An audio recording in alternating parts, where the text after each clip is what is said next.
2024 देश के लोकसभा और 8 राज्यों की विधानसभा चुनाव नतीजों का इतिहास अपने साथ लेकर बीत गया। 2024 का साल लोकसभा चुनाव में बैकफुट में जाने के बाद बीजेपी ने हरियाणा और महाराष्ट्र में कमबैक किया है, लेकिन 2025 का साल दिल्ली के सियासी तपिश के साथ दस्तक दिया। 2025 का सियासी आगाज देश के दिल कहे जाने वाले दिल्ली के विधानसभा चुनाव से शुरू हो रहा है और समाप्त बिहार विधानसभा चुनाव के साथ होगा। नए साल के दस्तक के साथ हम 2025 में प्रवेश कर गए। देश के 2 राज्यों में विधानसभा चुनाव होने हैं, जिसमें दिल्ली और बिहार है। इतना ही नहीं, देश से सबसे अमीर माने जाने वाले बीएमसी का भी चुनाव है, जिस पर 3 साल के ग्रहण लगा हुआ है। दिल्ली में बीजेपी अपने दम पर आम आदमी पार्टी और कांग्रेस से 2-2 हाथ करेगी, तो बिहार में सहयोगी दलों के सहारे किस्मत आजमाएगी। दिल्ली में बीजेपी 27 सालों से सत्ता का वनवास झेल रही है, तो बिहार में अभी तक आत्मनिर्भर नहीं बन सकी। 2025 का आगाज दिल्ली विधानसभा चुनाव के साथ हो रहा है। दिल्ली में सियासी तपिश गर्म है। आम आदमी पार्टी, कांग्रेस और बीजेपी के साथ साथ बसपा और असदुद्दीन ओवैसी की पार्टी के लिए भी काफी अहम माना जा रहा।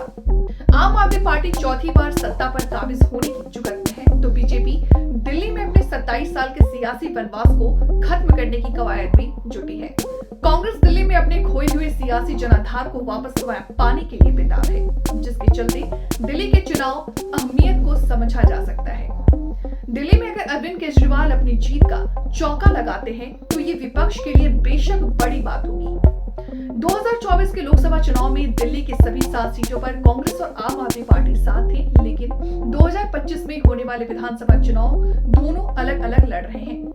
बीजेपी भले ही देश की सत्ता का 10 साल से काबिज हो, लेकिन दिल्ली का दिल नहीं जीत पाती है। साल 1993 में सिर्फ एक बार ही दिल्ली को फतह पर कर सकी थी। उसके बाद से सियासी वनवास झेल रही है। 1998 में बीजेपी के दिल्ली के हाथों सत्ता गई थी, तो फिर वापस नहीं कर सकी। 15 साल तक शीला दीक्षित की अगुवाई में कांग्रेस के सामने खड़ी नहीं हो सकी। इसके बाद 11 साल से आम आदमी पार्टी और अरविंद केजरीवाल के आगे पस्त नजर आई है। ऐसे में बीजेपी 2025 में होने वाले विधानसभा में हर हाल में दिल्ली में कमल खिलाना चाहती है, जिसके लिए उसने पूरी ताकत झोंक रखी है। लेकिन अरविंद केजरीवाल भी कम नहीं है। केजरीवाल एक के बाद एक लोक लुभावने वादे का ऐलान करते नजर आ रहे हैं, तो बीजेपी भी अपने दांव चलना शुरू कर दिया है। ऐसे में देखना है कि दिल्ली के सियासी जंग कौन फतह करता है। दिल्ली में 2025 के साल की शुरुआत के साथ हो रहे, तो बिहार का चुनाव साल के आखिर में होगा। जेडीयू के संस्थापक नीतीश कुमार बिहार में एनडीए का हिस्सा है और एनडीए के सभी साथी मिलकर के ही चुनाव लड़ने की बात कर रहे हैं। बीजेपी के लिए बिहार की राह अभी भी आसान नहीं, जिसके चलते नीतीश की बैसाखी के सहारे किस्मत आजमा रहे हैं। बिहार में एनडीए के तहत जेडीयू बीजेपी के साथ चिराग पासवान की एलजेपी, जीतन राम मांझी की हम और उपेंद्र कुशवाहा की आरएलपी शामिल है।